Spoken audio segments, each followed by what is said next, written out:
ഇറങ്ങുന്ന പള്ളിച്ചാൽ ശ്രീ പുതിയ ഭഗവതി ക്ഷേത്ര കളിയാട്ടത്തോടനുബന്ധിച്ച് വിശിഷ്ടമായ ഒരു നൈവേദ്യം തയ്യാറാക്കുന്ന ചടങ്ങാണ് നിങ്ങളിപ്പോൾ കാണുന്നത്. ഇത് തണ്ണീരമൃത് വാർത്തെടുക്കുക എന്നാണ് പറയുക. ശബരിമലയ്ക്ക് നിങ്ങൾ അപ്പം അരവണയും എന്ന് കേട്ടിട്ടുണ്ടാവും.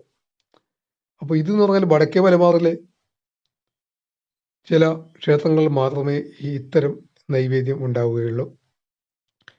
ഇതാണ് അതീവ വ്രതനിഷ്ഠയുടെ വാലേക്കാർ മരത്തിൻ്റെ ഉരലിൽ ഉണക്കലരി കുതിർത്ത് മര ഉലക്ക കൊണ്ട് കുത്തിപ്പൊടിച്ചാണ് ഇതിന് വേണ്ടുന്ന അരിക്കൂട്ട് ആദ്യം തയ്യാറാക്കുന്നത്. അതിനു മുന്നോടിയായി ആദ്യം തന്നെ 100 കണക്കിന് നാളികേരം പിഴിഞ്ഞ് അതിൻ്റെ പാലെടുത്ത് ആ പാലിൽ കാച്ചി കുറുക്കി അതിൽ നിന്ന് ഉണ്ടാക്കുന്ന വെളിച്ചെണ്ണയാണ് ഇത് ഈ അപ്പം ഉണ്ടാക്കാൻ ഉപയോഗിക്കുക.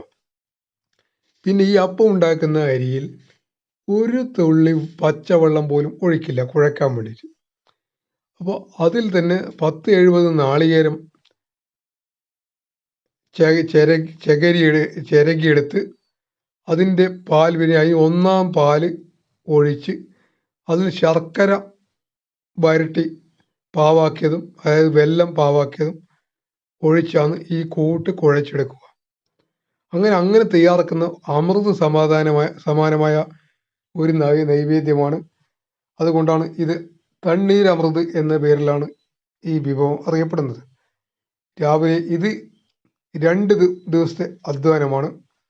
അപ്പോൾ ഇന്ന് വൈകുന്നേരം മുതൽ ഈ അപ്പം ഈ തണ്ണീരമൃത് വാർത്തെടുക്കാൻ തുടങ്ങി നാളെ പുലർച്ചെ വരെ ഇതിങ്ങനെ ആയാൽ ഇത് മുഴുവൻ തീരും.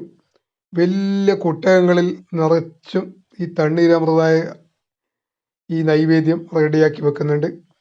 അതായത് ബാല്യക്കാരുടെ കഠിനമായ അധ്വാനം തന്നെ ഇതിന് വേണം. അപ്പോൾ ഇത് വടക്കേ മലബാറിലെ ക്ഷേത്രങ്ങളുമായി ബന്ധപ്പെട്ടും ചില വീടുകളിൽ മാത്രമേ ഈ തണ്ണീരമൃത് ഉണ്ടാക്കുന്നതിൻ്റെ സീക്രട്ട് അറിയുകയുള്ളൂ. അതങ്ങനെ മറ്റു പലർക്കും ഇത് അറിയില്ല. അപ്പോൾ ഇതാദ്യമായാണ് ഇങ്ങനെ തണ്ണീരമൃത് ഉണ്ടാക്കുന്ന ഒരു വീഡിയോ ചെയ്യുന്നത്. ഫിറോസ് ചുട്ടിപ്പാറയുടെ ഒരുപാട് ബൾക്കായിട്ടുള്ള ഐറ്റംസ് ചെയ്യുന്നുണ്ട്. ഇതുവരെ ഫിറോസ് ചുട്ടിപ്പാറ പോലും ഇങ്ങനെ ഒരു വീഡിയോ ചെയ്തതായിട്ട് ഞാൻ കണ്ടിട്ടില്ല. ഇതാണ്. പക്ഷെ ഇവിടെ അപ്പം അല്ല, ഇത് അമൃതാണ്, ദൈവത്തിന് നിവേദിക്കുന്ന അമൃതാണ്. അത് തണ്ണീരമൃതാണ് വാർത്തെടുക്കുന്നത്. അങ്ങനെ ഈ വിശിഷ്ട വിഭവമാണ് ഈ തണ്ണീരമൃത്. അത് ദൈവത്തിന് നൈവേദ്യമായി സമർപ്പിച്ചു കഴിഞ്ഞാൽ അടുത്ത ദിവസം പുലർച്ചെ തെയ്യം കഴിയുമ്പോഴേക്കും ഇതെല്ലാവർക്കും പ്രസാദമായി വിതരണം ചെയ്യും. അതിൻ്റെ കൂടെ നുറുമാലി ഉണ്ടാവും.